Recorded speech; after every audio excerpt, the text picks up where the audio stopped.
What's up? What's up? What's up? What's going on, Fast Lane?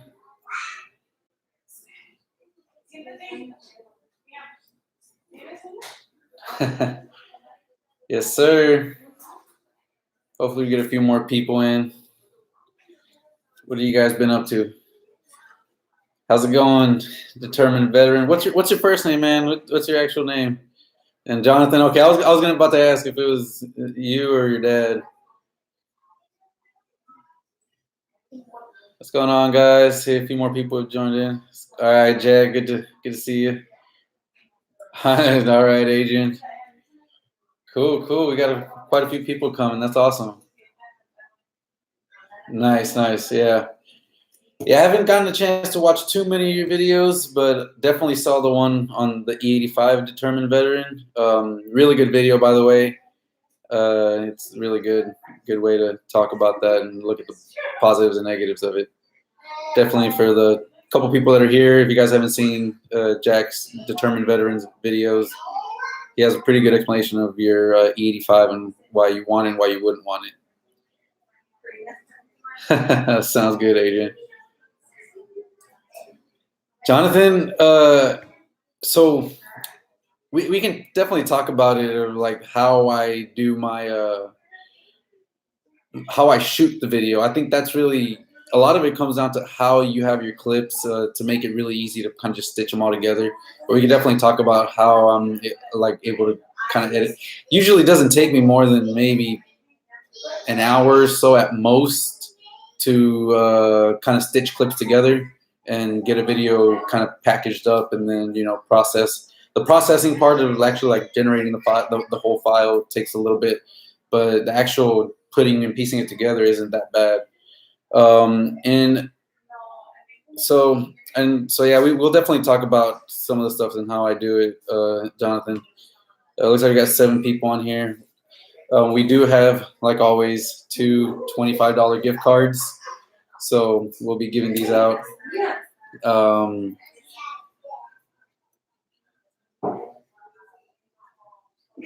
Yeah, so let's go ahead and actually talk about that, because I mean, it looks like we got a few people, especially like you, Jonathan, Fastlane, and then Jack with Determined Veterans. Smaller YouTube channels that as we're starting out and stuff. So kind of how I edit my videos, I guess, typically, and I don't know if you'll notice it in some of my clips, I don't tend to do too many retakes. Typically, I'm just kind of just talking, and however it comes out, that's how it comes out. I have done a few retakes at times where I start doing the scene and I'm talking about some stuff, and then halfway through I'm like, crap, I forgot this. And so then I'll reshoot that scene, but it's only like a few 30, 40 seconds worth of stuff that I'm talking about. So mainly what you see is, one clip, and I don't retake him. So you'll notice I say like a lot, things like that. But the trick is, and what I've seen, yeah, so to edit, I do use iMovie on a MacBook. But the trick to actually recording your videos is I like to separate my stuff out into just one little 20-second clip for my intro. So I record like you see most of my intros, just 15, 20-second me saying what the video is going to be about. Boom, that's one full clip, and that's it. I've got my intro, of course. Yeah, I definitely have to, and you can kind of do it in the editing, but I just haven't decided to get to that level yet, I guess. Then pretty much everything that I'm doing, I think about it before I'm about to do it, and then I'll record it, say what I got to say, and then stop. And that's the next scene. And I go scene by scene. So it's pretty easy whenever I'm going back and editing, because I only have there's times when it's a long video, like my drag strip videos. Those definitely have a lot of cut scenes, a lot of clips that I do. But I have a general kind of format layout that I have in my mind of, okay, well, my intro, getting to the track, my first run, showing a bunch of videos of different cars running, then talking about what I'm going to do my second run, so forth. So the format's pretty similar, and my clips are all the same way, cut into those little formats. So it makes it really easy to just kind of drag and drop into the timeline over and over again, and just kind of do small editing at the ends or cutting out in between. So it definitely I think that's what's helped me quite a bit. I don't record every day. Usually, if I have something going on with the car, which every now and then, sometimes it'll be I have something that I'm doing every day or every other day or once a week, I'll record it and then put it together, stitch it, and bam, we're good to go. Jack, it just popped up on my main feed. I've been kind of searching. Actually, your search optimization has probably been pretty good, because I actually was searching for how I could run E85 with nitrous on a LT1 engine, and so I guess that's kind of like boost and stuff, and so that came out. Let's see what we got. Yeah, the post-production for me is about an hour of actual editing, and then just computer rendering the file afterwards. Yeah.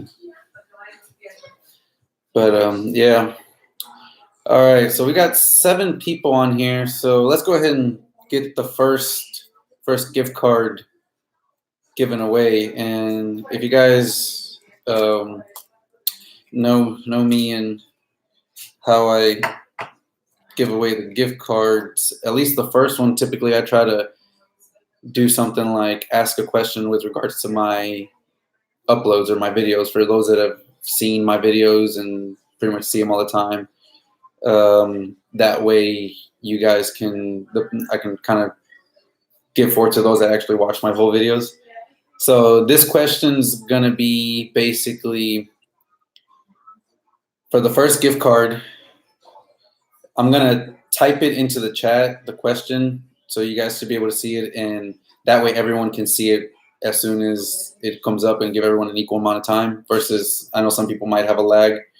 So for the first question, guys, we're gonna ask, how much did I drop in weight between running the Weld 18x8 front drag wheel versus the new 18x5 skinny wheel?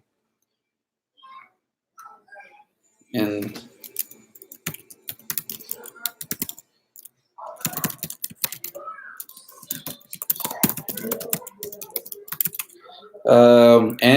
Num, you are correct. It is 15 pounds. So that was probably a pretty quick one, but Num, congratulations, you got yourself your gift card.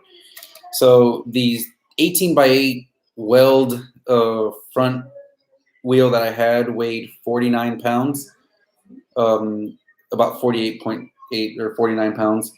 And the new skinny 18x5 wheel was actually 34 pounds.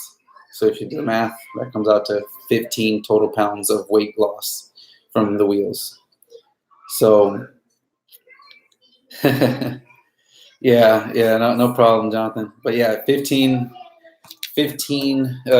Num, go ahead and send me an email to my Jorge's vlog at Gmail, saying, address and all that. I think I've already gotten your address before, so you can always just send another one for the gift card one.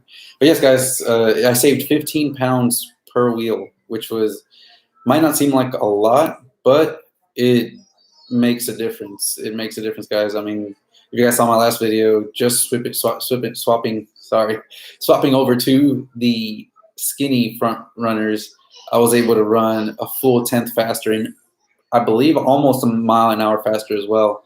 So definitely made a difference. Definitely made a difference.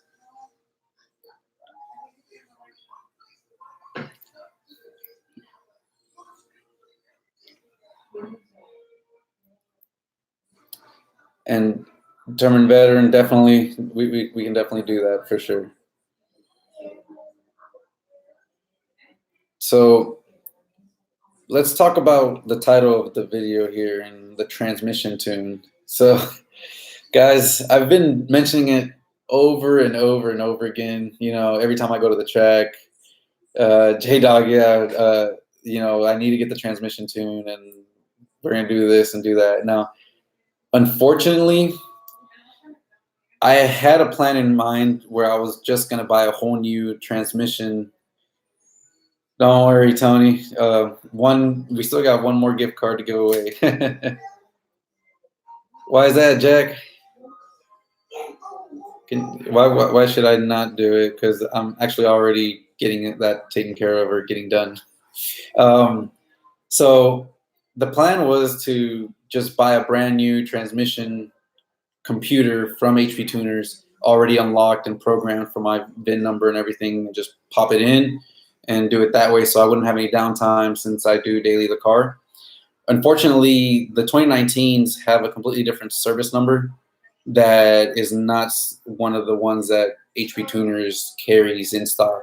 So they can still unlock it, but you have to actually ship your TCM computer up to their headquarters and have them do their thing. So in the meantime, your car doesn't have a computer and you can't drive it. So it's basically had to ship that out, and I'm working on the videos. So I'm trying to not make multiple videos for this. I'm trying to just make one video from start to finish, you know, how you can remove your TCM very easily without removing front bumper, and the process, you know, what you got to do and what you don't got to do, and basically the wait times and what you have to do for that. So that video should be coming out here pretty soon. I'm just waiting on actually the transmission tune from my tuner. The transmission computer is already unlocked, and now I've sent the file over to my tuner, who is doing his magic, and will send. Once he sends it back to me, then I can finish the video of me, you know, plugging the tune back in and having everything working fine. J Dog, it's not that it's shifting slow. The problem is that there's a bunch of torque management, and now that we're doing E85, we've got the headers, we've got the intake, and we've got the tune. The car's got a lot more power than it did stock, and therefore the transmission does not allow it to do much. And Jack, yeah, the A10 on the ZL1 is a little different than the one in the SS. They're fairly similar, but I think the ZL1 is a little more beefier and probably has a slightly different calibration. With the SS, the transmission has a bunch of torque management, so the car does not leave off of the line the way that you would expect it to with the power that it has. It is really lazy up until about 3,000 RPM, and so it's what I believe the torque management kind of cutting the power and modulating it to not let the RPM shoot up, you know, the way you would normally see it. So it's very lazy off the line. I can't, where it's at right now, I cannot stall the car or try to power launch it, basically, because it just, the transmission will kill the power as I'm trying to launch it any higher. So I have to leave off of pretty much idle. And even off of idle, when I punch it, the power is instantly there from the E85 and the torque you gain from that it is very lazy. If you look at the logs, and if you go back to some of my videos, you'll see the logs where I thought the transmission was kind of spinning, but it's just kind of like a curve. You don't see a straight shot line for the RPM as it's accelerating. It's kind of like a curve, and that curve starts from idle all the way to about 3,000 RPM. From 3,000 RPM up, it feels like you hit the nitrous button and the car just kind of starts taking off. But that's all part of the transmission, trying to protect like the engine and all that, and not knowing how to handle the power. So that is why you want to get the transmission tune, and why I think once we go back to the track with the trans tune, we'll see a lot better 60-foot times and a lot better quarter-mile times. We might not see much of a gain in the mile per hour, but we will see a big gain in the quarter-mile times. Jonathan, actually, I have gotten paid already. I did get my first. It wasn't a check; it was like a direct deposit from YouTube. So I didn't get it till about almost the end of the second month after the first month that I got paid. So I think June was my first month getting paid or getting ads in my videos. And I didn't get the actual payment for the money I made from June until towards the end of July. And Jack, yes, coming out of the hole soft is definitely the best, especially when the transmission's not tuned. I'm hoping that once the trans is tuned, I'll be able to kind of stall it slightly more, maybe to 1500, and be able to leave harder. So that's the goal. And yeah, J-Dog, the reason I wanted an SS was because I kind of wanted to start, not obviously from the bottom, but I wanted to start with the base of an SS and build. My goal was to build a really awesome NA car, and then possibly maybe add nitrous. Now I'm thinking about doing nitrous later on, but I wanted an NA car, and at $40,000, the SS is a lot better than paying about 50 to 52 for a used ZL1. Plus, the 2019 SS with the 10-speed was really new at the time, and nobody in YouTube really had one. So that's why I went with the SS.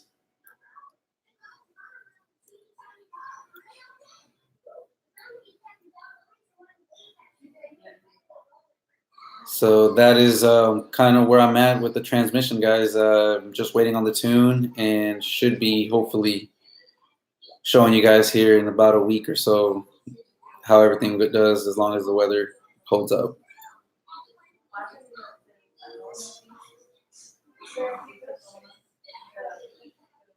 Jonathan, tell your dad to just come on out, man. It's a lot of fun, whether he spins or not.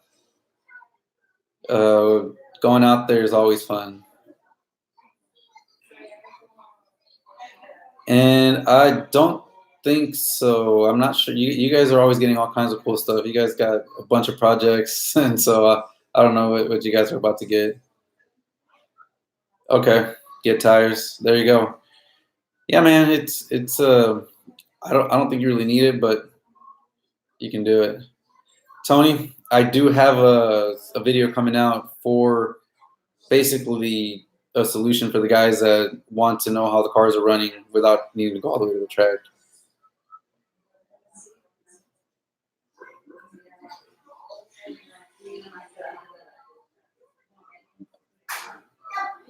I had two of them, a blue and a red. Oh, an 87. Okay. Dude, that's awesome. If you guys can get one, that'd be really cool. I miss my short wheelbase Chevys. Those were really fun. And Tony, I've probably put up a video maybe Saturday or so, showing you guys the new Draggy GPS data recorder similar to the V-Box, which has been working really good and probably good for people that are farther from the track and still want to kind of see what their cars are running. Lowering springs on stock shocks. I think that's fine. It used to be an issue before, but now I think springs are getting better. They're designed a lot better. So I plan on getting some springs for my car here soon to drop it. So yeah, I definitely see no issues with lowering springs on stock shocks. That is kind of where I'm going to be going. I'm going to be trying out some new springs here, hopefully sometime in the next couple months.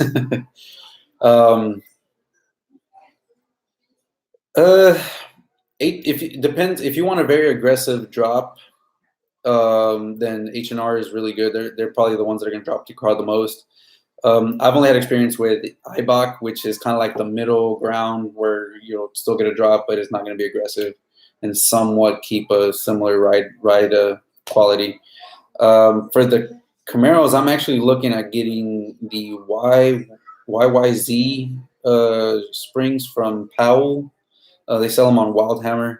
They're a little more expensive. They're about $400 for the set of springs, but they're supposed to basically be the best of both worlds, drop the car and still have the same handling as your stock. So that's kind of what I'm going to try out and see how that works. And obviously I'll share that with you guys and show you guys if they're worth the extra money compared to some of these other springs that are, $250, $300. Jonathan, so the car, my first original goal was I wanted to have an NA car, bolt-ons that could run 10 seconds. So that was my original goal. So bolt-ons running 10 seconds, and it's going to be pretty doable, especially with what I'm running now.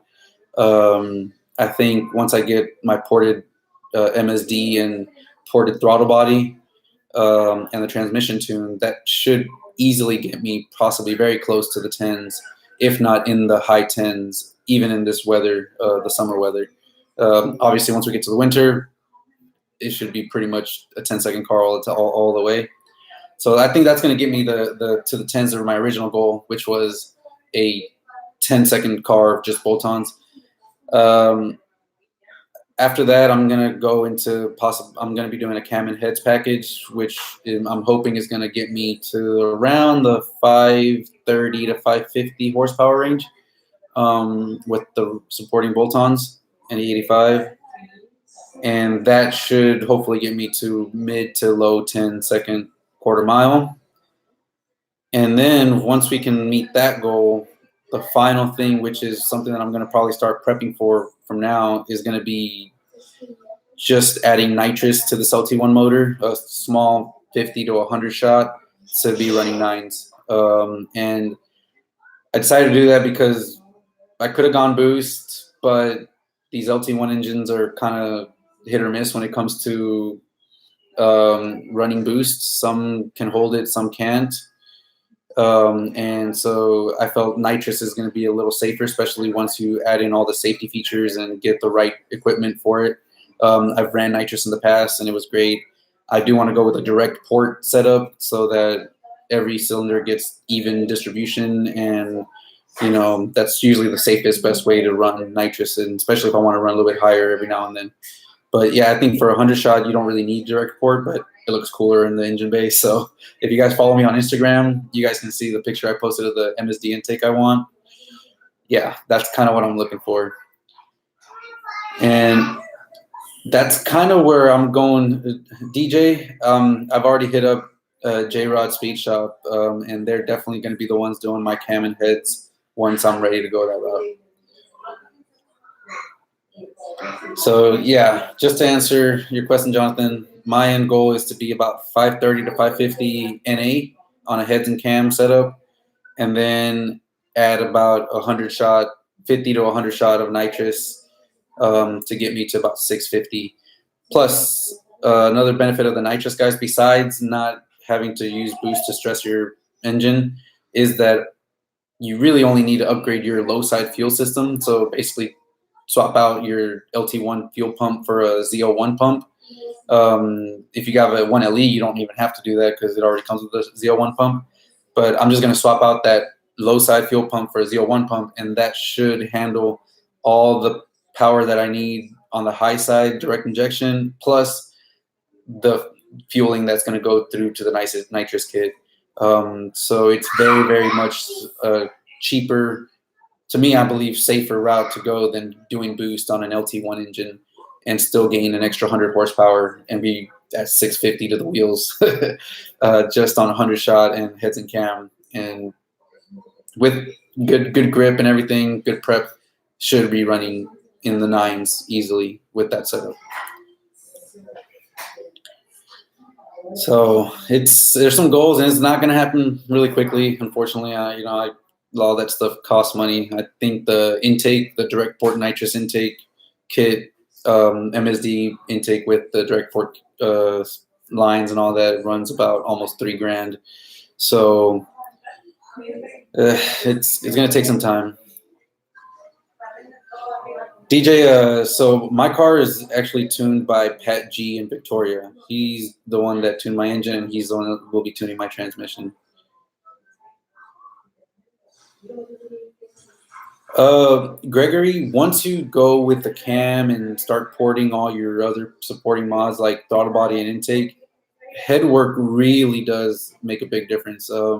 Prey Performance actually made a post on the Camaro forums, for the Camaro 6 forums, where he just swapped out the heads on a stock cam car, so the same stock cam, but it had ported intake, ported throttle body, and all he did was put a set of ported heads. So took the stock heads off and put a set of ported heads on there, and he gained almost 30 wheel horsepower on a stock cam. So I can just imagine once you do a cam to get the flow better, the cam and heads package is going to really gain some power. But yeah, definitely heads to be gaining about 30 wheel horsepower just from head swap on a stock cam shows that porting does definitely work.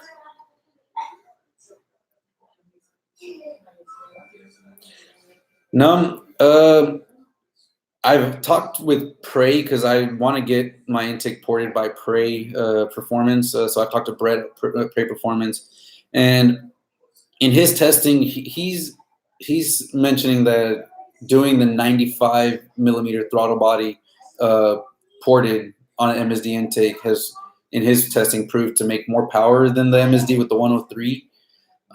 So I'm still not decided. I'm not sure if I'm still going to want to go with the 103 because I know the MSD is made, with the 103 opening. So I feel like that would be the best overall option. But he's done the testing and says that the 95 millimeter ported throttle body will outperform the 103. So I'm not sure. Jonathan, I mean, I've been going to Pat G since 2003 or 2004 when I had my G8. He's been really great with my G8. He made my G8's transmission last, almost 40,000 miles on 700 horsepower. And so I really trust him with my transmission tunes. And my engines have usually been pretty stout tune wise. Definitely had issues with overall just power package, and the cars running over 700 horsepower are going to have some issues. But mainly, to be honest, the reason why I go with Pat G is because of his transmission tuning. He's really knowledgeable when it comes to how to get the transmissions shifting just right. And I never had an issue with my 6L80, and I don't expect to be having any issues with my A10s, especially with tunes coming from him. So yeah, no, I still haven't decided if I'm gonna want to go with the 103 versus the ported 95. I think if I do ported 95, it's going to be a little cheaper than doing the 103.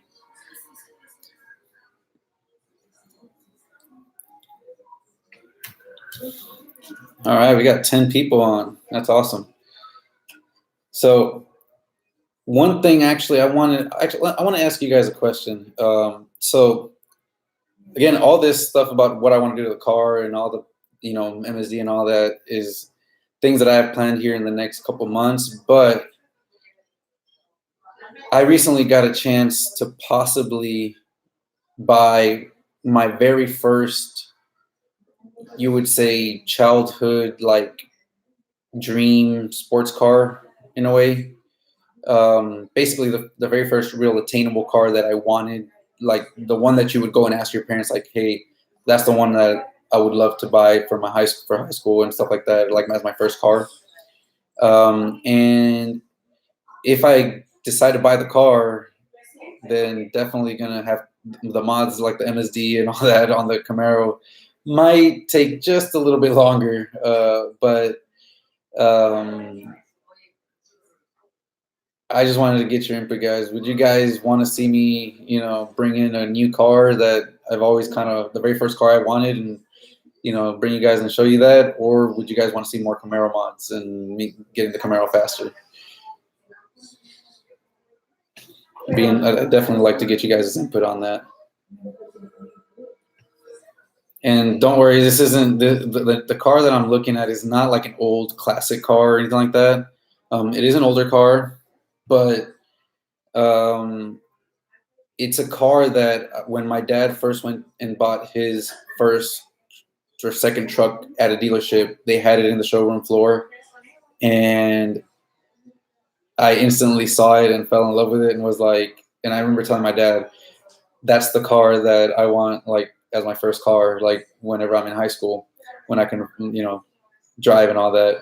And I remember he told me, he's like, by the time you get to high school, I was like 13 or 14 at the time. By the time I get to high school, there are gonna be other cars out there. You're gonna want a new car. And sure enough, high school came around and the G8 was introduced in 08, and I ended up getting a G8 instead as my first car. So I've still kind of always wanted the other car. It is a Ford product, I will say that. So there's that. So just kind of want to get you guys' input. Should I, DJ, should I get a new car?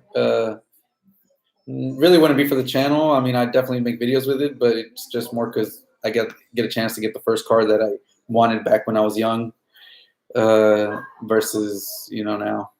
And who knows, I might not like it once I buy it, but at least I'll be able to say that I was able to buy the car that I wanted.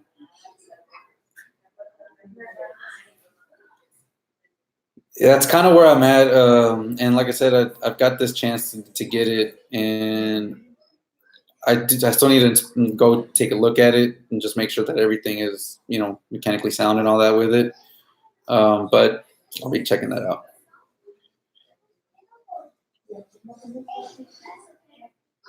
All right. Well, do you guys have any questions, Camaro related or anything like that? Things that you guys would like to see? I might see if I know the answer to, or things of that nature. Just let me know. Type it down in the comments down below. Invest in the Camaro. Yeah, I've been investing definitely a lot into this Camaro. Tuning these cars, especially I guess 2017 and up, when you have to ship out these transmission tunes and pay all that extra money. I remember when I tuned the G8, it was literally $600 that I paid to Pat G, and that was it. That included the credits, all that, engine, transmission, all that.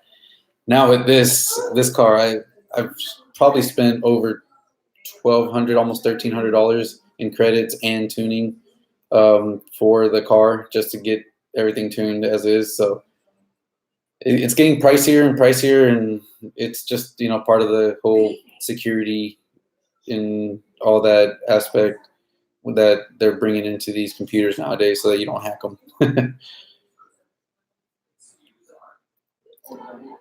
And if I do end up getting that car, guys, I'll definitely be making the video of it, and we'll see.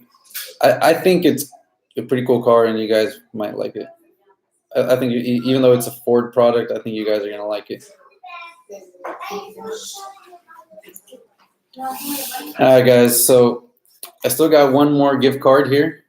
So let me know in the comments down below, how should I give this one away?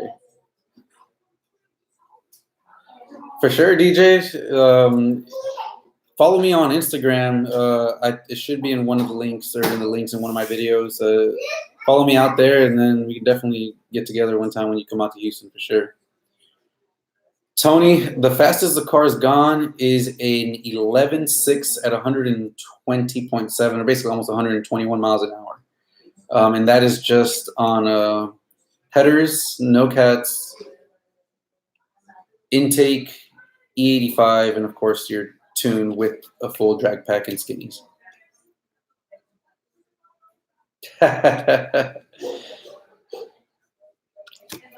I need to find a good way to give this one out. I have done in the past. I've just kind of looked at how many people were on and just said pick a number from like 1 to whatever, and then first one to come write the number down would do it, and then I just do a random number generator. So we'll kind of try to. We'll probably do it that way.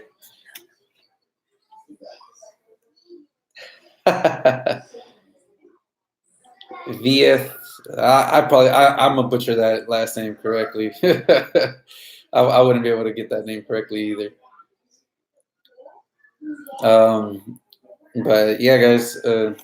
Any other questions you guys might have?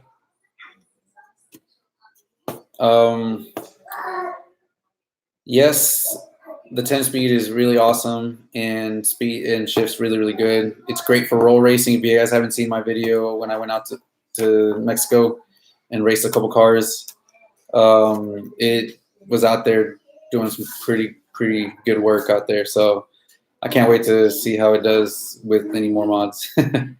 Oh wow, we got 13 people now. That's awesome.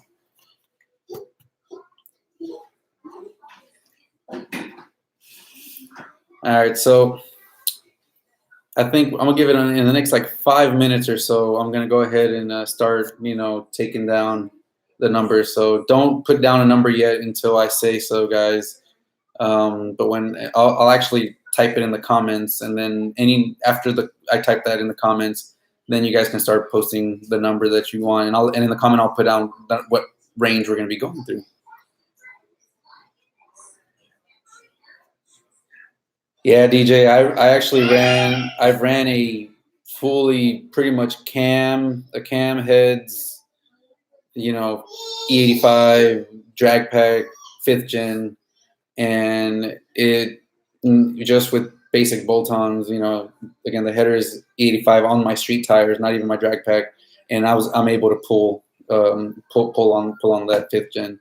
Ran a 1LE with the same exact mods, 6-speed 6th gen Camaro, and he had 2-inch headers. I had the 1 7/8, and I was able to pull about a car towards the end.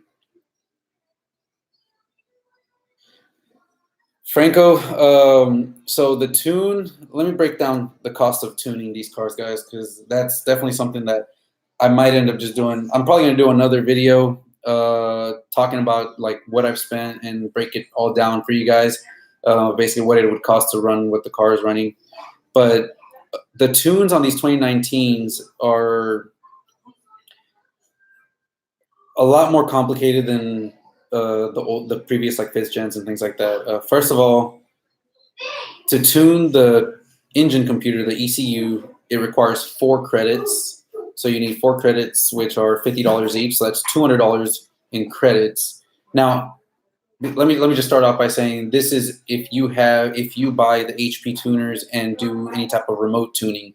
I do all my tunings remotely, so I email back and forth data logs and things like that. So I had to buy the HP tuners MPVI2, and that device itself is about $250.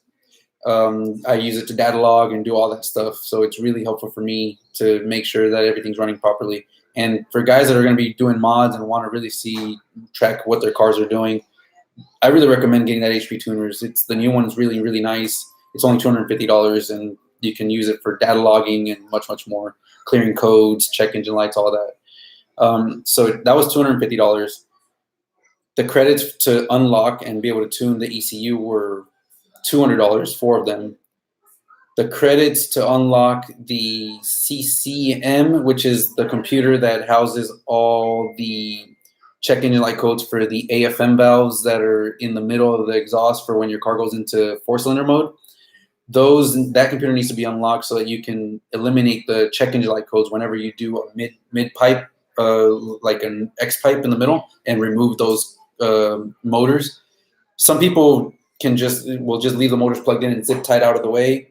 I decided just unplug them and unlock that CCM module and just tune that out. And that module requires 3 credits, so that's another $150.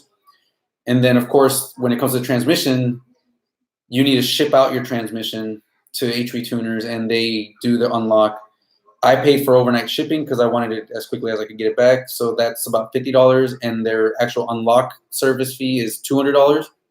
Then when you get the transmission computer back, you still have to pay another 4 credits to unlock the transmission. So that's another $200. So let's go back and add this again. And now we've got $250 for the HP tuners actual MPVI2. You've got $200 for the ECU unlocked and tune. That's for $450. $150 for the 3 credits for the AFM computer unlock, which actually also allows you to adjust how if you have the dual mode exhaust, how it either stays open or closed in different modes like tour, sport, or track. And that is by far the best thing. If anything, unlock it just for that, because you can set it to whatever you want. You can have it when it's in tour, you can have to where the valves are closed all the time, even when you floor it. When you have it in sport, I have the sport mode set to just the stock setting where like it'll be open and then as you cruise, it'll close. And then when you put it in track mode, it is open 100% of the time. So definitely by far the best thing to do. So you want to do that, which is $150. So now you're at $600. Then the transmission tuning credits is $200 for the credits and $250 for the overnight shipping back from the thing. So that's another $450. So now you're at $1,050. I did pay about $100 to overnight ship it from my house to them. So now I'm at about, let's not worry about that shipping because it'll be different for different people, but you're at $1,050.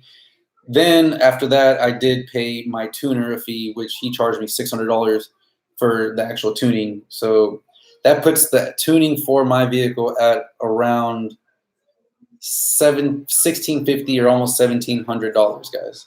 That is what I paid to tune my Camaro completely, ECU, trans, and all that. And I do get unlimited tunes after that. So it's a lot more than what you would pay before. Let's see. I actually have I bought the flex fuel kit from Lethal Garage, the YouTuber. His was the cheapest. It was $225, plug and play and all that. Top speed, yes, it was a lot. Now, again, I paid that much because, of course, I'm doing remote tuning and I have my own MPVI 2.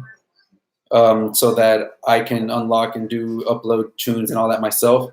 So yeah, DJ, it definitely would have been cheaper if I would have gone to somebody and they would have used their own MPVI 2 device and used, most of these tuners that tune a lot have pretty much unlimited credits for some things. So they wouldn't charge me all the extra credits that I did. But I wanted to have the ability to be able to do it myself with my own tuner and have data logging and all that.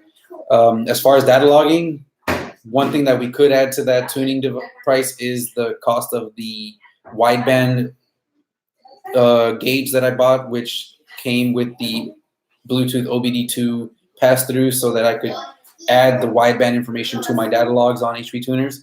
That was $250. So yeah, all in all, when you add up the little things and stuff to do remote tuning correctly, you're looking at about $2,000. So if you have a reputable, reliable tuner local to you that you trust and you recommend, then definitely by all means save yourself money and go that route. If you want to go with someone like, let's say Brett's Performance Praise Tuning, they can help you out as well. If you're doing remote tuning, the way I did it is probably a lot more expensive, but it's the proper way to do a remote tuning, because that way when you're sending the logs over, they're getting every bit of data that they need, from the wideband to all the other stuff. But it is pricey, guys.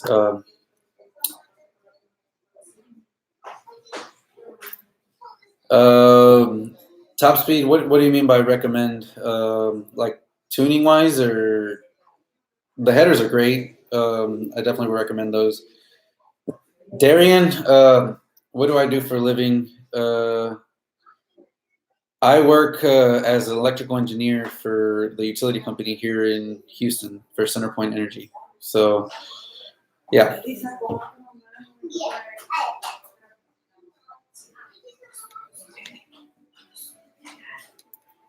What exhaust mode do you think is loud? I can't tell whether it's sport or track. So, sport and track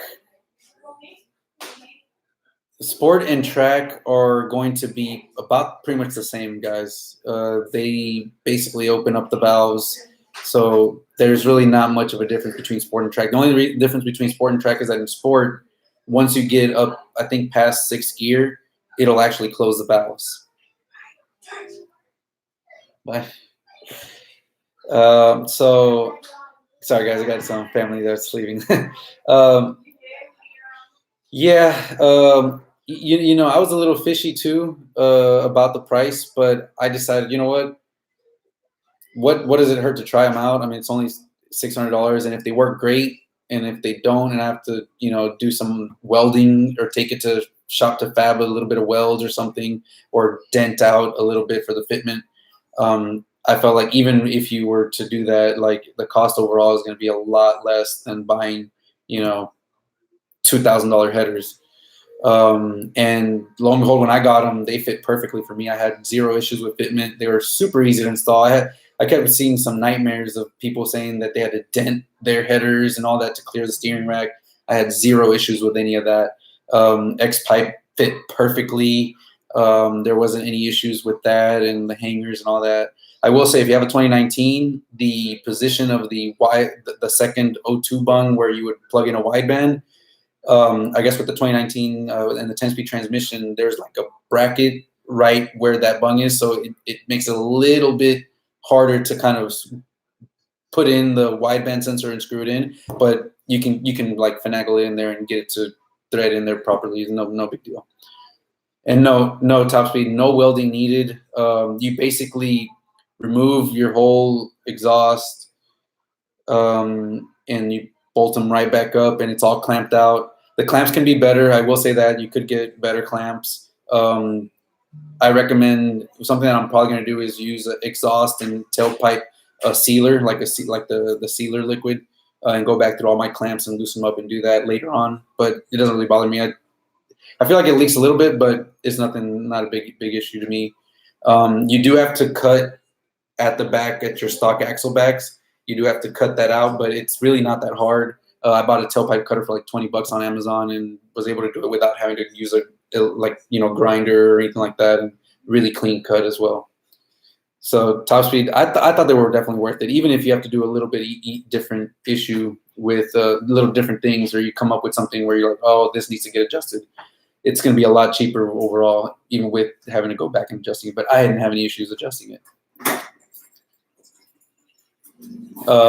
Yes, I did get the DJ. I did 1/7/8 with their X-pipe kit, and just had to basically cut at the rear. I had to make a cut right after where it's like clamped. The exhaust is clamped, like where it comes back to full into the stock axlebacks. That's where I kind of clamped. And you do have some adjustment and leeway of how the clamp for that back section is pretty big. So it's not like you have to cut exactly at one point for it to kind of fit right.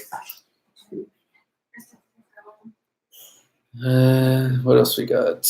Apologize from future models. I believe it large. Sounds good, man. Appreciate it, Jack.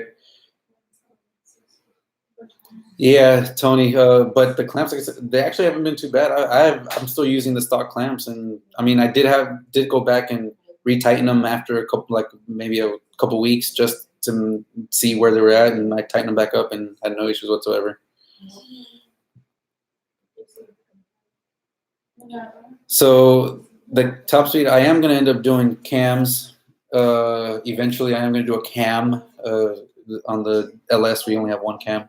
But yeah, I am going to do a cam probably at the rate we're going now, especially if I do get this new car that I'm going with. It won't be till next year. But the end goal will be to do some cams. All right, guys. So we're going to get started. We got about 13 people. So I'm about to make the comment, and the comment will have the range, and you guys can just, the first one to pick their number, comment that number, will be the person to get assigned that number. So here we go.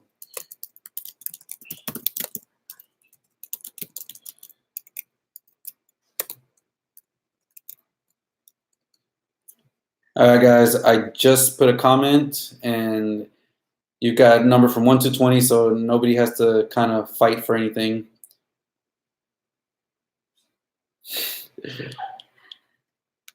Okay. Cynthia, my wife, you unfortunately are not eligible for this, so don't disregard the 20, guys. You told me a list. No.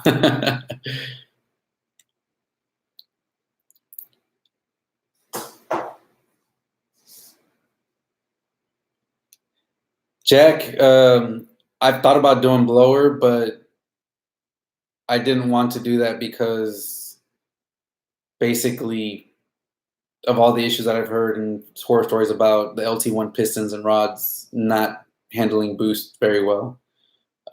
So that's why I'm actually leaning more towards doing nitrous. And I probably will end up doing nitrous first before I do cam and heads, just to kind of have before and after, I guess. All right, so we've got 7, 17, 8 taken away. Tony, is that 1? Okay, 1. Darian, 18. DJ, you got to pick something else, man. Okay, 20. Come on, guys. We got 13 people. Let's get some more numbers out here. Remember to check back up and look from the moment I decided to comment. Pick a number from 1 through 20.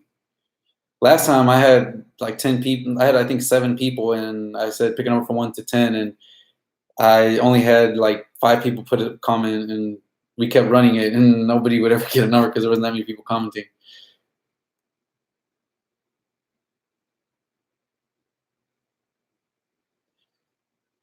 Jack, from my understanding, NOS in itself is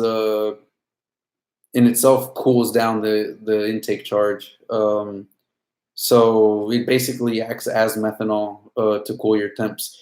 My goal is to run a low side fuel pump to be able to do a wet nitrous system so that it's injecting both fuel and nitrous at the same time and doing a direct port. So I think that's, and another reason why I want to do NOS is because the fueling to support NOS is way cheaper. I really only have to do, from what I can gather, a ZL1 low side tank pump. I don't have to really upgrade to the LT4 fueling or LT4 injectors as well. So we got 1, 6, 7, 8, 17, and 20, and 18. Man, there's still a lot of numbers left, and we got 12 people watching. Come on, guys. I really want to give this one away, and don't want it to take forever. It's $25. It can get you something really, not a lot, but it'll work.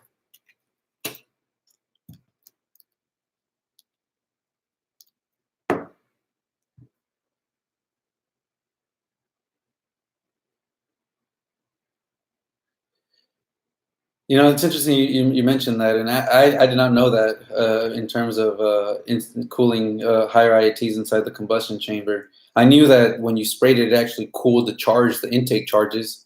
I knew that. Now they will basically be spraying from the port side. So even though I do have a catch can, I've had it since about 250 miles when I wasn't even getting on the car. I've been trapping all the oil and all the blow-by, so my intake valves should be pretty clean. Doing the nitrous, especially with the direct port, is also going to help with cleaning the back of the intake valves as well. So that's another benefit as well that I'm looking forward to, guys. We got 12, okay. Let's get a few more numbers here. Sometimes I remember, I think some people were mentioning that like it was a little delay, so by the time they got to try to do a number, that's why I wanted to put the comment picking and then let that comment be like the division. But Jack, thanks for making that.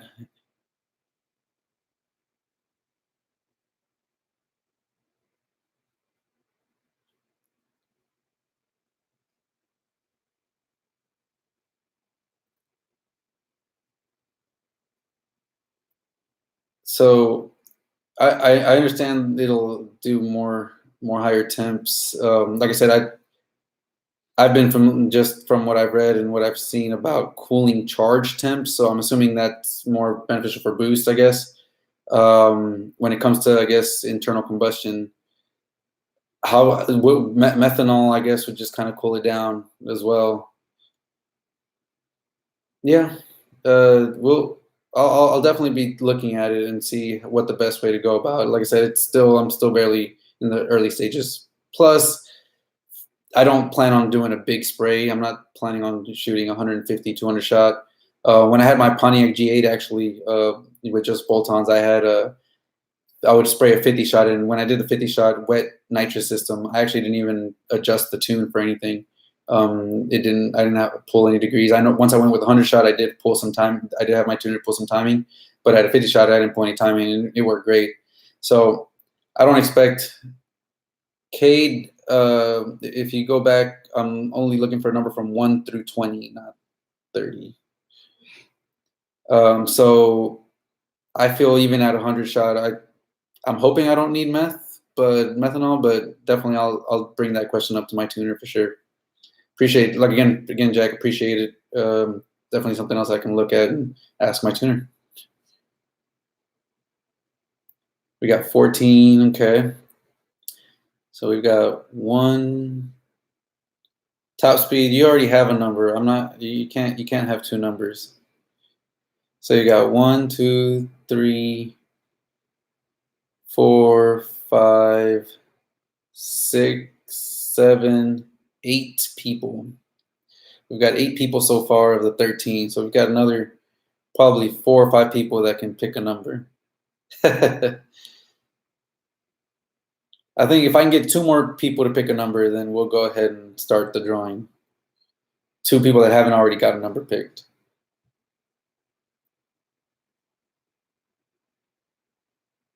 Yeah, like I said, Jack, I appreciate it.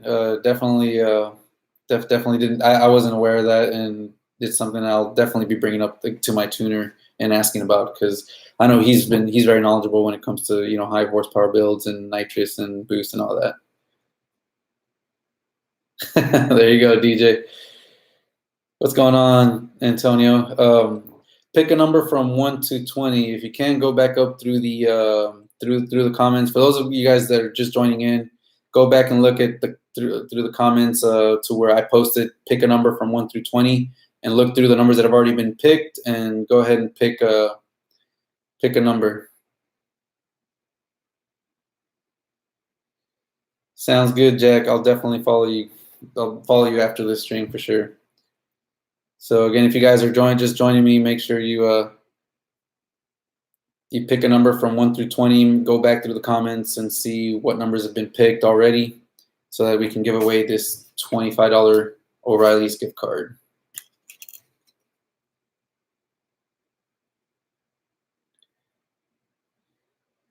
I want at least 2 more people to pick a number. That way we have at least 10 people that can get a chance to win it.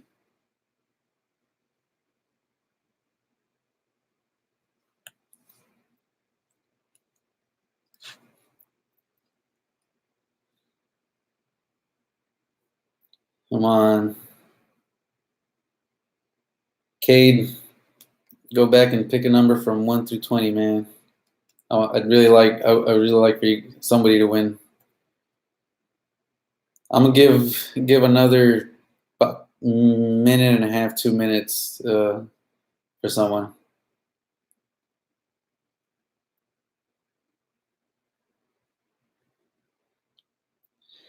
Definitely appreciate it. All right, Franco and Mario, 11 and 13. All right, so we've got numbers. I'm gonna go ahead and give another 30 seconds or so, because we've got like 10 people already. For those 1 person hasn't gone, and then I'm gonna start the random generator. Some of I've done it before. I'm gonna use a random number generator on my phone. So we'll go ahead and get that started. We go to random.org. And then I'm gonna hit the refresh button, and when I hit the refresh button, then I'm gonna hit the button, the generate number from 1 through 20, and I'm gonna hit it 3 times, and the 3rd number that comes up is gonna be the winner, guys. All right, so let's go ahead and get this going. So we're gonna go from 1 through 20, and good luck. So you guys can see there, 1 through 20 is a little backwards, but I'm gonna generate it 3 times. So the 3rd number that comes up is gonna be the one that gets the gift card. So that's 1, 2, 3rd number is 12. Who was 12? Well, top speed, unfortunately, you weren't 12. You picked 12, but you had picked 17 first. So fortunately, nobody got that one. So let's do it again. I'm gonna go ahead and refresh this page again. You guys can see I'm refreshing it. Go ahead back again, 1 through 20, and let's do it all over again. Hopefully, last time I had to do this about 3 different times because it kept giving the same number. So here we are again. We're gonna do it the same thing. Three generations. 1, 2, and 18. Did anybody pick 18? Darian Lopez. Congratulations. You just won yourself the gift card. So Darian, congrats. I hope you're still on. Yeah, there you go. Darian, go ahead and send me an email to my channel email at portedheadsvlog@gmail. I just commented on there. Send me an email with your address so that I can go ahead and ship that out to you guys. So congratulations to Num for winning one of them, and Darian for winning the other one. I'll try to get these shipped out to you guys either tomorrow if I can. If not, probably not till Monday. But you guys should be getting these in the mail here in the next week. So congratulations to you guys. Hopefully it helps you guys out. You know, again, like I mentioned, I started this YouTube channel to try to help people and just show people my experience with the cars and what I do, what works, what doesn't work, things like that. And these, now that I'm at about 1,500 subscribers. I finally started getting ads on my videos. You guys have probably seen it if you watch my videos. And so now I am making some money off of YouTube, and it's not a lot, but it does help me, you know, buy these gift cards for you guys. So, you know, as I gain more subscribers and as I, you know, create more content for you guys, these will hopefully start getting better, and they'll go from $25 to $50. You know, so definitely share the channel with your friends and everybody out there. Let's try to, you know, get this channel growing so that I can start giving away bigger gift cards than $25, and maybe even start giving away car parts, things like that. So for now, I can afford to do the $25 gift cards with what YouTube gives me, which is great. I try to do these lives every other week. I know this last month or so I wasn't able to do them every other week. Had things come up, but you know, things happen. I do want to try to do these every other week so I can keep giving away these gift cards every other week. Really, I think either one works great. On the street, if they can plug in the wideband to your exhaust or to the tailpipe, and you know, you're logging with the wideband and all that, I've seen really good results from that. I mean, my car is technically street tuned. It's not dyno tuned, since I do data log it on the street with my wideband sensor and all that, and send that over to my tuner. The dyno really helps when you want to be somewhere safe, I guess, or you don't have your access to a wideband. You're doing remote tuning and you can't send the wideband information to your tuner. The dyno is going to be a lot better that way, because they're going to have the wideband sensor and everything at the dyno ready for you to get, you know, wide open throttle dialed in perfectly, and you know, all the other stuff. So it really depends on your setup. On the street, if you have access to the wideband while you're data logging, then it's just as good as a dyno tune. Of course, on the dyno you get to see numbers. So if that's something you want, then you can do it that way.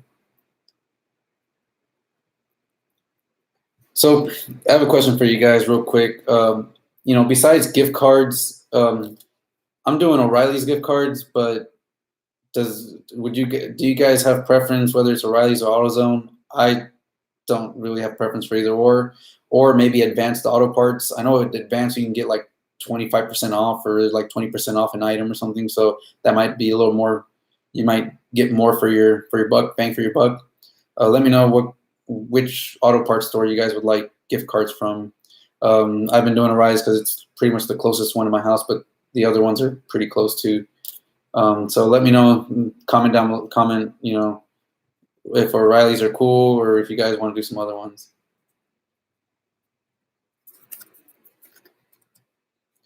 Yep, Jack, you're definitely correct. Street helps out. If you can data log, especially if you're doing down the quarter mile, it really helps a lot. Patrick, I actually really like that cold air intake. I'm very pleased with it. I think it's definitely going to help once I do all my ported stuff. So definitely recommend it.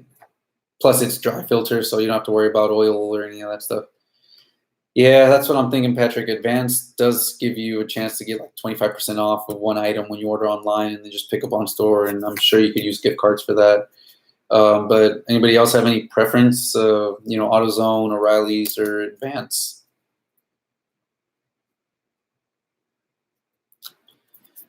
Jack, yeah, data logging. I mean, technically, when you're on the dyno, you're also data logging it. So it's just when you're on the street, a data log is the loading on the street and the way the car's actually going to behave on the street versus on a roller can be different. So for sure.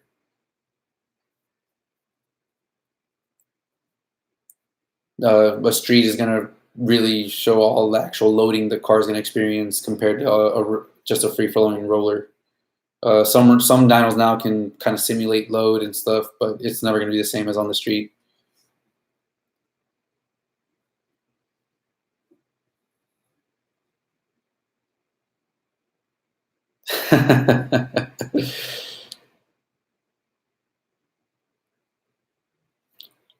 So I guess that's for this next live. I'll go ahead and do advanced auto parts gift cards. I hope they sell gift cards. They should.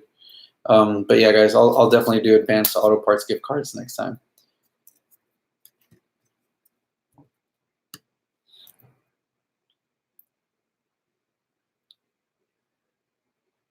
Anybody else have questions, comments, concerns, anything like that?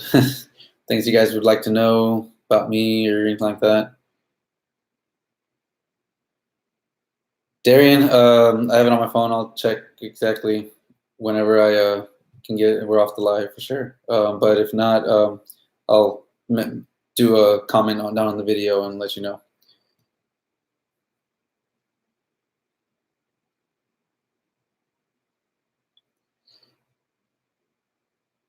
Yeah, data logging when you're at the track is pretty good, especially if you've made some changes to the car and you want to make sure everything's working properly for sure. And transmission tunes, if you've ever had a 6L80, you definitely want to tune the transmission. Really, Jack, to me, it comes down, a ZL1 might be totally different because it's got boost and it's meant to handle a lot of torque with the blower. But on the Camaro SS, even with the 10-speed transmission, it does not like the torque that any bit of torque above stock. So definitely, if you want to get really good power out of the car and have the car really give its max effort potential safely, of course, you want to get your transmission tuned.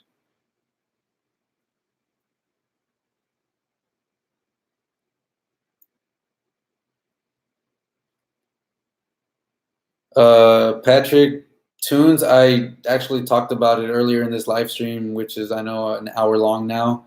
So short version of it is roughly between 600 and upwards to 1,300, depending on whether you're doing in-person tunes with your tuner or having to do remote tuning.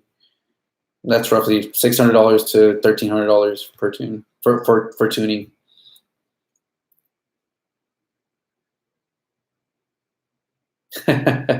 Yeah, my tuner Pet G in Victoria, they have a Mustang dyno, and whenever I have taken my car to him, it's always, well, at least not, I have never taken the Camaro to him, but I've taken I used to take my G8 to him, and he's about 2 hours away from here in Victoria, Texas, and he would always dyno it on a Mustang dyno. Again, to, like you mentioned, Jack, simulate the actual loading that you might expect on a street, which is still not exactly the same, because on the dyno, it would make 13, 14 pounds of boost, and then on the street it would make a little bit less or make a little bit more.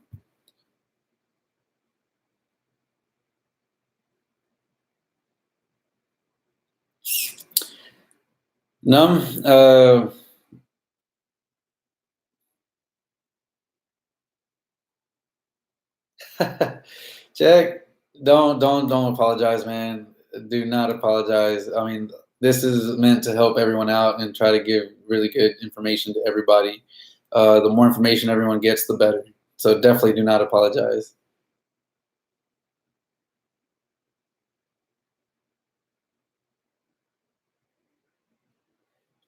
Darian, me neither. But once you start modding them, you really start doing more and more stuff.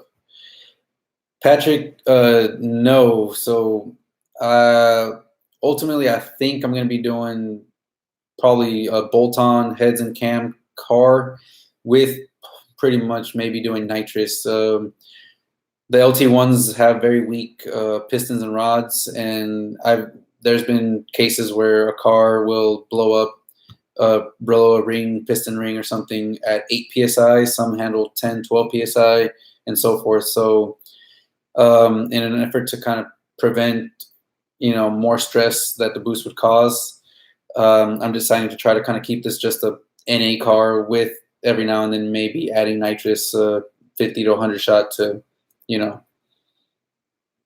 give it that extra little power when I do need it or want it.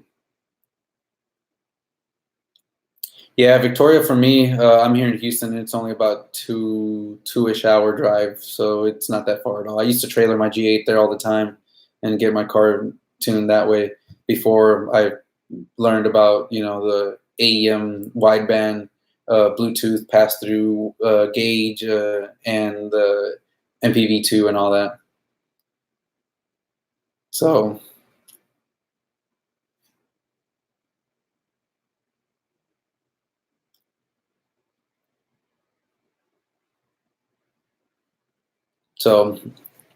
yeah, but anyways, yeah. When it comes to 85, I don't see any problems with the 85 whatsoever. I think it's really, really good. As long as your tuner can tune everything right and dial everything in, you're good to go.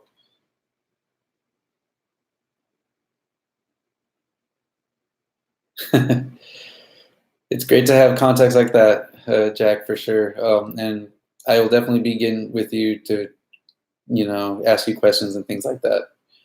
That's what I've seen. The LT1s, you definitely, if you want to do boost and you want to do it properly, you want to spend the extra money and, do at least the forged pistons and the rods, before you go boost, just to, be on the safe side.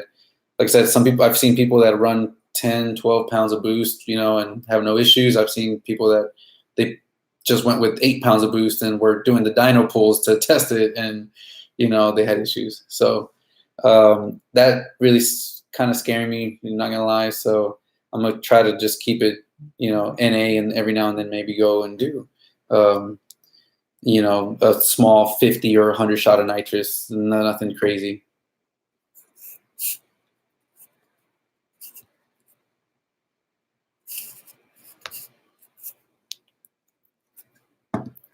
Plus, nitrous setup. Well, if you do it the way that I want to do it, with the direct port and all that, the hard lines make it look really pretty, then it'll be probably almost similar price to getting like an LT4 blower and just slapping it on. But once nitrous, you can get it for cheap. Like you can get a kit, like a plate kit that goes on your intake manifold with, everything, with a controller for about $1,000. But if once you go to like the direct port and you get the controller and you get a more advanced controller, progressive controller, and fail safe and all that kind of stuff, bottle opener, bottle heater, all the things,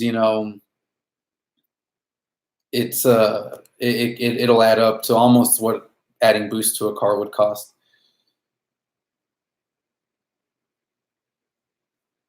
So what's going on, Martin? So yeah, it's I'm gonna go with nitrous just because I don't plan on running it all the time, and I really want the car to be an NA, monster kind of thing, and then just have the nitrous as I would say insurance. But when I want to run, a 9-second pass, then I just turn the nitrous on and run it on nitrous, load up the nitrous tune and call it a day, or buy the Lingenfelter timing retard box and use that to pull the timing that I needed to pull when, I'm spraying the 100 shot. Or if I want to get a really big, badass little glory run, like I want to do one run to get a really fast time and spray like a 150 shot, boom. Appreciate that, Jack. I'll definitely I can send you the DM. Looking forward to kind of, bouncing off ideas off of you and seeing what your thoughts are on different things. All right, guys. So we've been doing this for a little bit now. So if you guys have any other questions, go ahead and comment right now. I'll try to answer them. But if not, I think I'm about ready to check out. So if you have any last minute questions, go ahead and just, type them down below and see if I can answer them here in the next 5 minutes.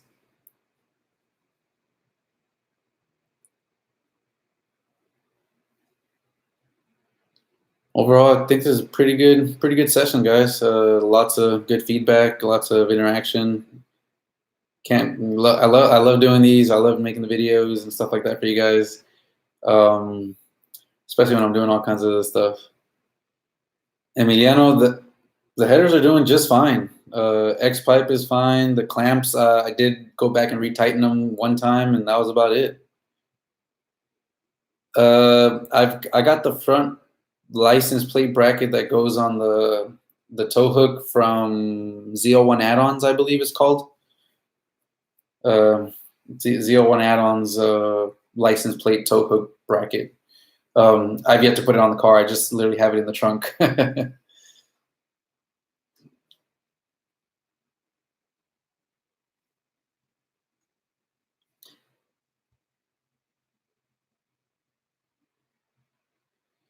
Motion sickness. So just on the credits and the hardware unlock and shipping and stuff, I ended up paying about $450-ish, almost $500 just to have the ability to be able to tune the transmission.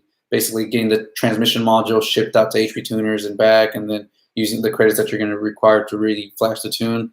My tuner charged me at the very beginning for my tunes, and that included transmission tunes. So I just sent him the file, and he's getting ready to do the adjustment and then send it back.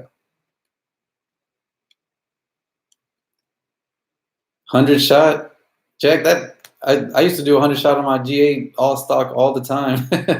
You only really have to pull about 3 to 4 degrees, probably 4 degrees of timing. Even on a 50 shot, I never pulled timing actually. To me, I think 100 shots pretty safe in a way. Yeah, too much NOS definitely is disaster. But to me, too much NOS is 150, 200 shot of nitrous all the time. I think 100 shot is more than normal for these engines to get it. Diffuser, I got it from American Authority. If you go to AmericanAuthority.com, I believe, it's their ZL1 diffuser with the center insert. And I believe I got it already painted gloss black.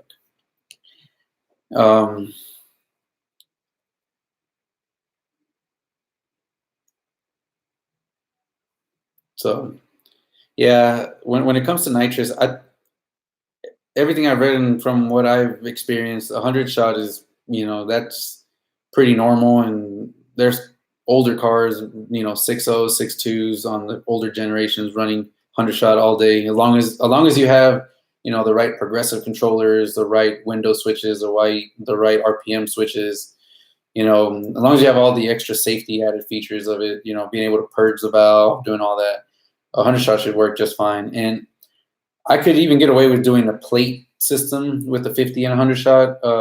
Direct port nitrous usually is whenever you're trying to do really big shots of nitrous, like 200, 300 shots of nitrous. You want the direct port to make sure everything's even. With the 100 shot, from my experience and what I've seen online, you don't need that, but it looks a lot cooler. So that's why I want to do it really mainly. So when I pop my trunk, you see all the hard lines and everything, and it looks really cool. So I think I definitely spend the extra money to make it look cooler. And actually, direct port would be a lot safer because every cylinder would get the exact right amount of nitrous that every other cylinder would get. Yeah, Jack, definitely going to be pulling the timing. And I had it, and I'm not a big fan either. But with these LT1s, I think if you want to make some, decent power, obviously not big power like 700-800 like the ZL1s, but if you want to make more than just, the head's cam power of 530 to 550 horsepower, if you want that extra little bit to go 600 to the wheels or 650 to the wheels with the 100 shot, nitrous is the most cost effective, and again, with the right equipment, safest way to do it, because these internals definitely are not a big fan of boost. That's been very well documented. But throw in a little bit of nitrous, and I think you'll be fine. Especially if, again, you only want to do an extra 50 to 100 shot to get to 650 wheel. I think the pistons and the block will handle. Like you mentioned, I'm assuming a little bit. If it is a little bit more heat, I think it'll handle that better than a little bit of extra heat and pressure from the boost, because boost is going to generate a lot of heat as well with all the extra air. But of course, pressure and heat is going to be a lot more catastrophic than just generating a little bit more heat in the cylinders. So I think that's probably the way to go for an LT1, and that's my system. So and you'll induce pressure, but it won't be 10, 12 pounds of boost like boosted blower would generate, in my opinion. So that's kind of what my thoughts are on that. Nitrous, if you want to do an LT1 and be running pretty good, you want to go with heads and cam, be running 530 to 550 wheel. That'll run, you'll run mid 10s, low 10s pretty much all day, and maybe even in some really good weather, DA, get a 9 just on bolt-on heads and cam, do a little bit of weight reduction, whatever. But if you want to get that little bit of extra power, for one run or whatever, nitrous to me is the best way to go. Boost is going to require a lot of extra fuel, LT1 fuel pump, LT4 fuel pump, injectors, and all that. Just to even get to 700 horsepower, whereas nitrous, you just increase the power of your low side fuel pump, put a ZL1 pump in there, and you can get an extra 100 horsepower.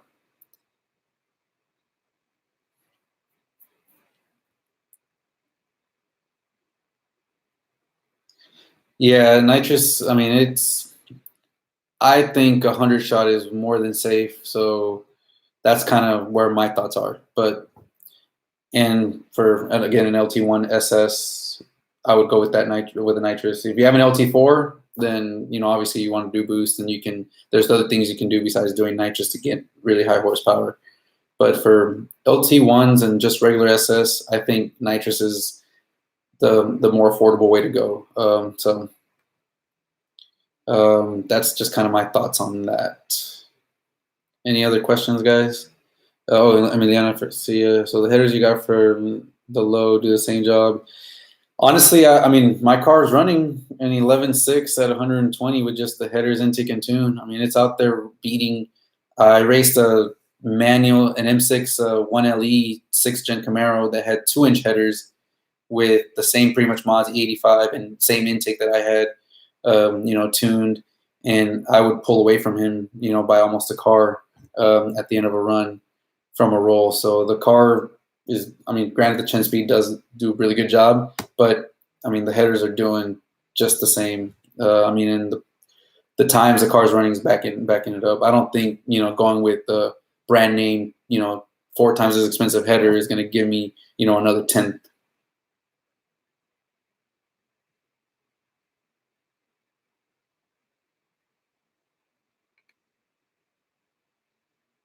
Check. And I'm when it comes to that side, that's where, I mean, nitrous actually is a cooling agent for the tops, for your valves and for your head, the top of your heads.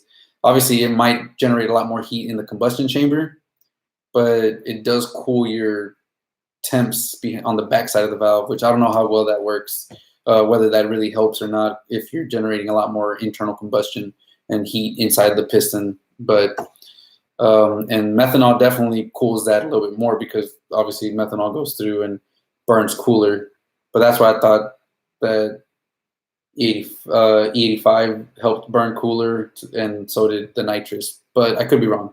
And again, these are all things that I'll be definitely trying to find out more before I even do nitrous. I want to make sure that I dot my I's and cross my T's for sure.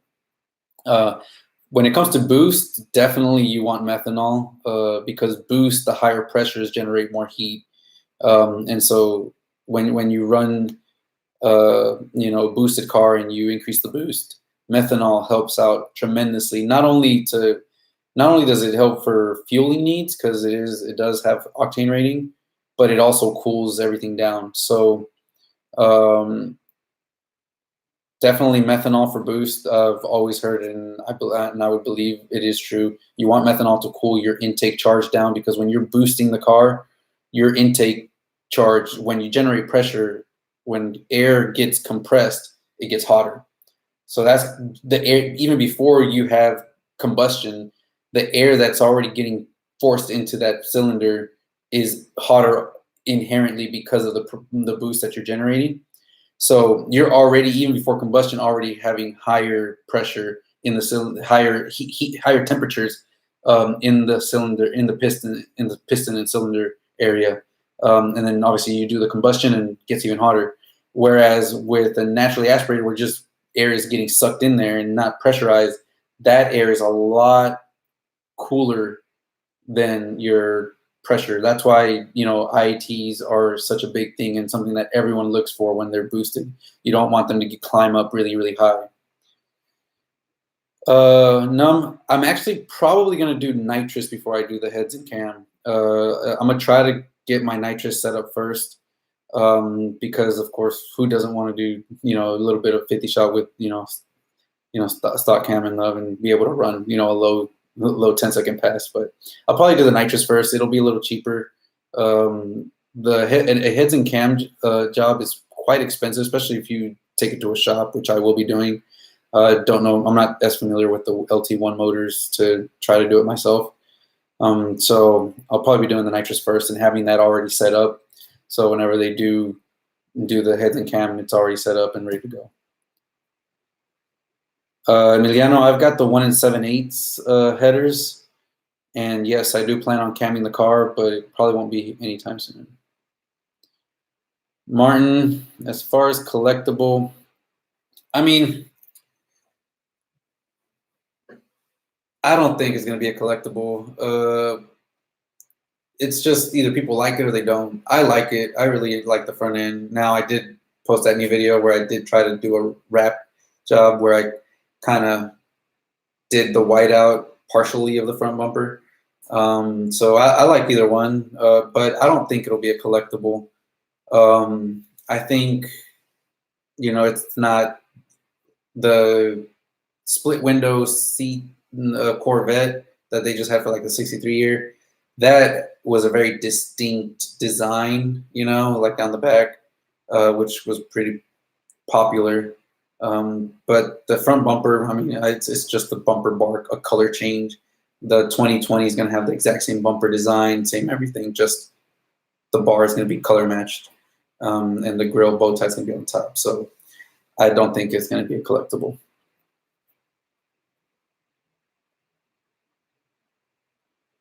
So my IATs right now, basically once the car is rolling, they're almost right above ambient. So if when the car takes, obviously at the light from just idling at the staging lanes, you know, it kind of goes up. But whenever I like finally punch in and get the air flowing, my temps are at ambient, or if not, like just slightly above ambient.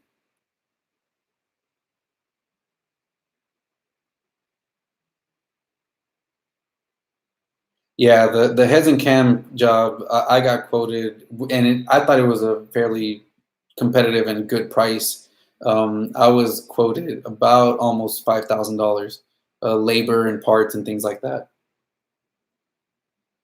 Charlie, unfortunately, no. I'm still waiting on my trans tune, so nothing's been changed with the car. Once I get the trans tune updated, then I'll be going back and seeing what I do.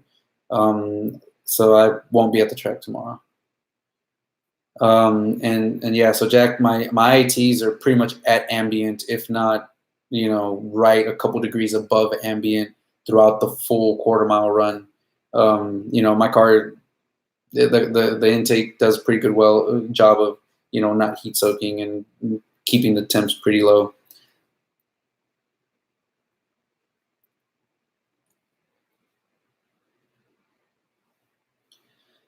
Emiliano, I've already done the bulk of actual physical exterior mods. So I did do like my front splitter, the side skirts, the rear diffuser, the ZL1 wing.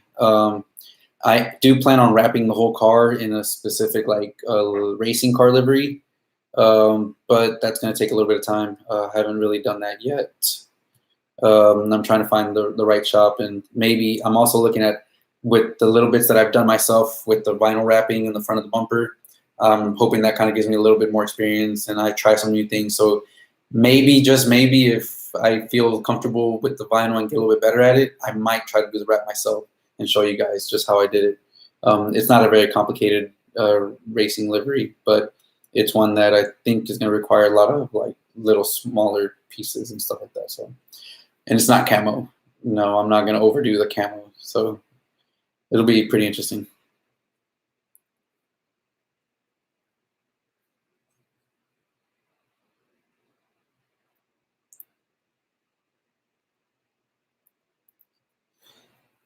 Anybody else have any questions? You know, I really love this. I love this whole back and forth and interactions. This is really awesome.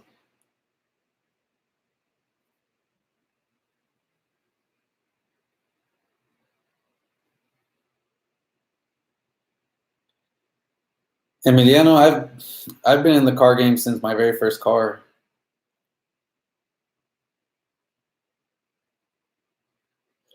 Jack, thank you so much, man. I appreciate it. Have a good one. Emiliano, I've been in the car game since I got my first car back in 09. I had a Pontiac G8 GT, which was my very first car. And that car is the one that I kept it kind of stock, but I was still out and race. And then I decided to, start modding that. And so I went from having just a bolt-on car G8 to a full pro-charged 700 horsepower, mid 10-second on just pump gas 90 G8. Then I bought a Chevy SS, the 4-door, and I had that for a little bit. And then now I've moved on to the Camaro. But yeah, I've been in the car game quite a bit. So I kind of know a little bit about a little different generations and stuff like that. I have not tried Ignite E85 yet. The best E85 I've actually gotten has only been about 80% ethanol content, and I go to the same exact fuel pump station. The way my tune is set up for E85 is basically anything over 80%. I get full timing for it, so I'm sure I could get a lot better burn and more power out of like Ignite E85 or some like pure E85 like that. I've just never tried it. It'd be cool to try it. It's just very expensive compared to just pump E85, and I feel like I might not make as much more power from that. The U.S. flag out of the 10 horsepower. There you go. But I'd be interested to try. It'd be cool to try it. Get and buy some Ignite E85 or some like racing E85 fuel and fill up the tank and just see if it makes any difference on. I would imagine it would make some difference. Emiliano, the new Vet is sick. It is really awesome. I think it's going to be a really, really, really, really good looking car, and I am hoping to probably see how the Z06 comes out and what kind of power that's making. And who knows, between now and 2 years from now, either I'll be in a good position to go ahead and maybe trade in the SS and get a Z06 C8, or there'll be a lot of used C8s that I can, from people trading up to the Z06, or just maybe not liking it and going and picking up a used C8 for, a lot less than what they are now, which they're already stupid cheap. Yeah, it looks really dope. I really like it. I'm a big fan of it. But I would probably wait a year, 2 years just to see any issues and then, try to buy a used one. Lewis, I don't think you need to worry about it right away. I did it being overcautious, but I would say between 1,000 and 1,500, I would go ahead and do it. Hold on, guys. My laptop's about to kind of die out, so let me go ahead and move around. But yeah, I would do Let me see here. Turn this light on. Okay, that's a little better here. I would do the differential change at about. Let me try to turn some more lights on, guys. Sorry. Ooh. There you go. That's a little better. I would try to change it maybe at about 1,000 to 1,500 miles for the diff fluid, just so that you can get a like the brake-in stuff and little stuff out of there. I just did it actually again at about 2,500 miles. So I did it at 750 miles, and then I just did it again at my last oil change at 2,500 miles, and the fluid still looked really good. There wasn't much issue. The first time I did it at 700 miles, it looked a lot dirtier than it did now. So definitely, I would say I would do between 800 and maybe at 1,000 miles. I would go ahead and change it out just to get all the brake and stuff cleared out, and then just pump in the new fluid. And then after that, I wouldn't worry about it, but every maybe 5,000 miles. Anybody else have any other questions?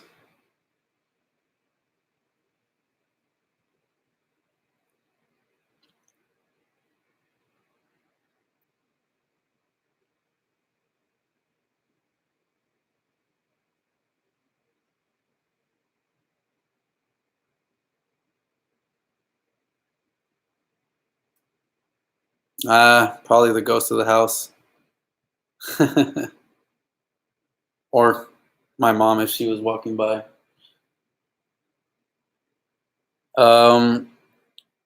Yeah, I like I said, I noticed the gunk up the first time I did it, and then the second time it had a little bit of gunk up, but it wasn't as bad as the first time, and it had more miles. So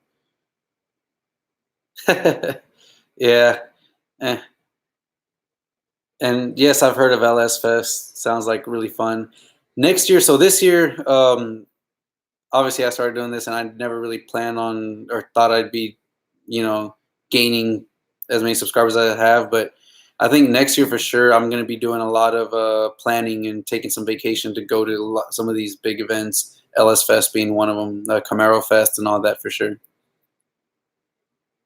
No problem, Lewis. Glad I could help.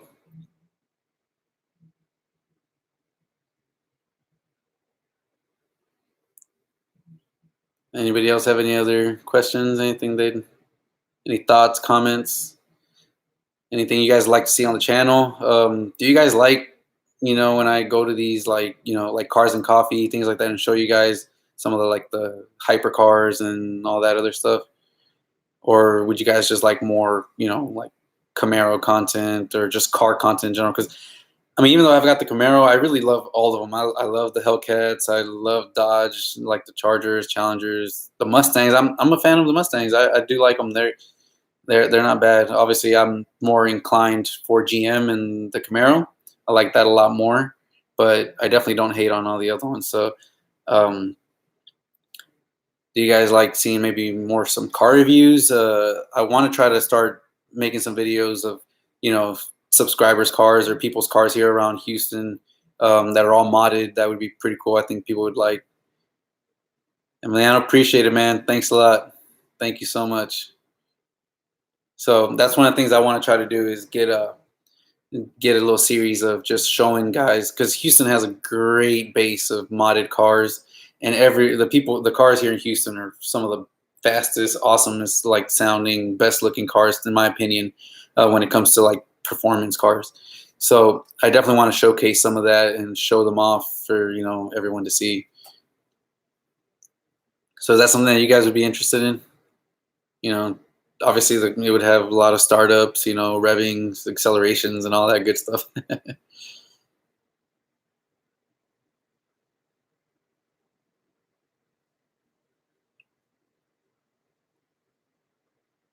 Awesome. Yeah, I'm definitely going to be trying to do that. It's gonna. I'll probably try to start ironing out some of that stuff. When I get some time to be able to meet up with some guys around here and show off their cars. It'd be pretty cool, I think. And of course, I'm still going to be going to the track and running my car and or trying to show you guys all the other cars that run out there.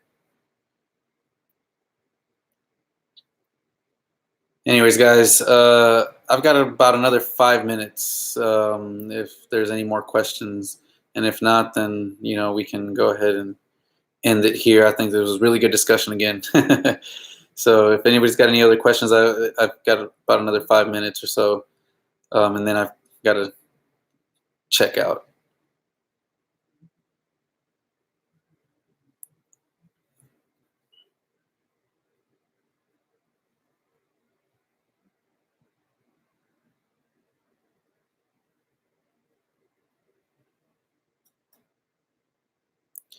Lewis, yeah, I definitely don't have the warranty anymore on mine, but you shouldn't. I mean, you're still gonna probably the Corsa systems probably are catbacks, so they probably bolt up from the catalytic converter back. So if you did the Corsa Extremes, you shouldn't have any issues voiding your warranty. And if it's just an axleback, even less. Like that should not void your warranty.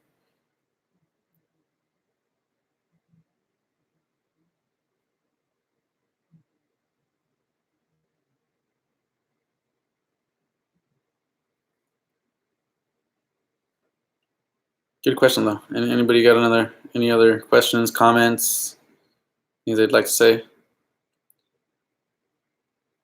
You're welcome. Glad I could help.